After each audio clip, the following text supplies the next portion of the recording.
Alright, what's going on everybody? So yesterday I watched the premiere for the highly anticipated Chainsaw Man, and I gotta say, Mappa nailed this first episode. For those that don't know, this anime is an adaptation of a manga by Tatsuki Fujimoto and is animated by the same studio that did Jujutsu Kaisen. In comparison to the premiere of that show, I thought this was much better and more interesting. One of the things I like when reading the manga and feel the same way about here is the initial setup for the story. Denji, the protagonist of this show, starts out as a poor teenager, working as a devil hunter for the Yakuza to pay off his dead father's debt with the help of his devil dog Pochita. A main character with dead parents and no one else to support him is nothing new, but the fact that he's poor and under the Yakuza's thumb is an interesting and unique starting point for the character. The idea of him killing devils for money while dealing with the Yakuza is an awesome premise on its own that the author could have ran with alone. Anyway, seeing this fully animated has made me truly appreciate just how sad Denji's life has been prior to him meeting the public safety devil hunter Makima. All he wants is to live a normal life. Denji is in so much debt and so broke that he could only afford to eat bread for dinner. He's so desperate for cash he sold one of his family jewels. The fact that he lived in poverty is something that is a big influence on his actions later on in the story. He's a sympathetic character that I believe is established very well.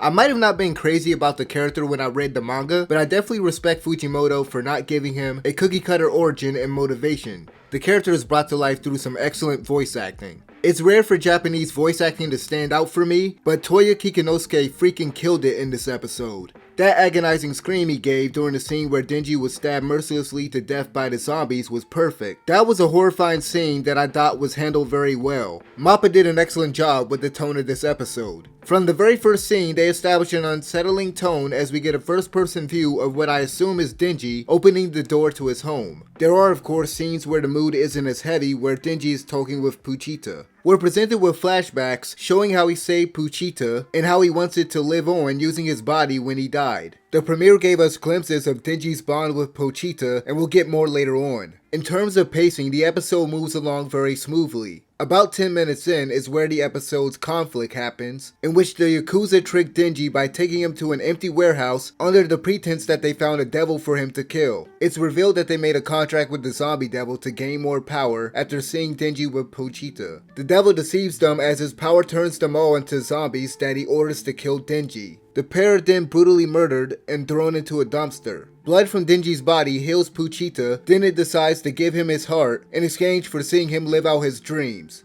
After that, Denji hops out the dumpster, and we finally got to see Denji's transformation animated, which was done in spectacular fashion. The overall presentation in this episode is outstanding. There are little things worth noting, like the smooth transition from the scene where Denji is talking to Pochita after chopping up wood into the scene where his body is being put back together in the dumpster. Mappa definitely understood the assignment when it came to bringing the world of Chainsaw Man to life. In general, the backgrounds and artwork are top notch. As for the animation, it's fluid and the CG, while noticeable, isn't terrible at all. My only gripe with this episode would be that the studio chose to utilize CG for Denji once he transforms during the action scenes. I think most of us would have preferred they stuck to 2D for his chainsaw form. From what I could tell, sometimes it was just his head and maybe his blades, while in certain shots his entire body appeared to be rendered using CG. There were also moments where the CG was used for the mob of zombies. Again, nothing looked awful. Maybe the worst looking part was the brief top-down wide shot near the end where he's killing the zombie horde after he defeats the zombie devil. Besides that though, the animation was good. The action scene with the zombie devil was much better than I remember it being from the manga. Not that it was bad at all. It's as bloody as one would expect, but it's also very dynamic. Mappa utilizes the camera in different perspectives in this episode to great effect. For example, there's a point in the fight where Denji is running toward the zombie devil while killing zombies along the way. They switch seamlessly from a shot where he's running toward the camera to a side view shot. It might not sound like much the way that I'm describing it, but in motion the sequence looks impressive. After Denji takes out the zombies, Makima arrives there with the intention on killing the zombie devil. After seeing that Denji has eradicated them all, and he transforms back, she gives him a choice to either come with her or be killed. The episode ends with him basically choosing to go with Makima after asking her about what food he would have for breakfast. Before I close out this video, I absolutely must talk about the opening sequence. That opening is pure gold in my opinion. 10 out of freaking 10. There is so much personality with the characters, in addition to the numerous references to movies, in which I won't lie, I only recognize the Pulp Fiction one. I was totally not expecting the slice of life stuff in there, like the group hanging out at the movie theater or at the bowling alley, but I love seeing it. I think it fits perfectly with one of the cool things about the manga, which is the memorable character interactions when they aren't fighting devils. No matter how many times I rewatch it, the part where Denji and Power are dancing at the end always puts a smile on my face. The whole thing is just a visual treat, and it definitely deserves a nomination for best opening sequence this year. All things considered, the first episode of Chainsaw Man was fantastic. Unlike Jujutsu Kaisen's premiere, which failed to impress me and honestly felt very derivative, this feels more distinctive, and I'm already given a reason to root for Denji off the bat. I'm looking forward to next week's episode, and I honestly can't wait to hear the English dub for this. Anyway, let me know what you guys thought about the premiere in the comment section below, and as always, thank you guys for watching. I'm out of here. Peace.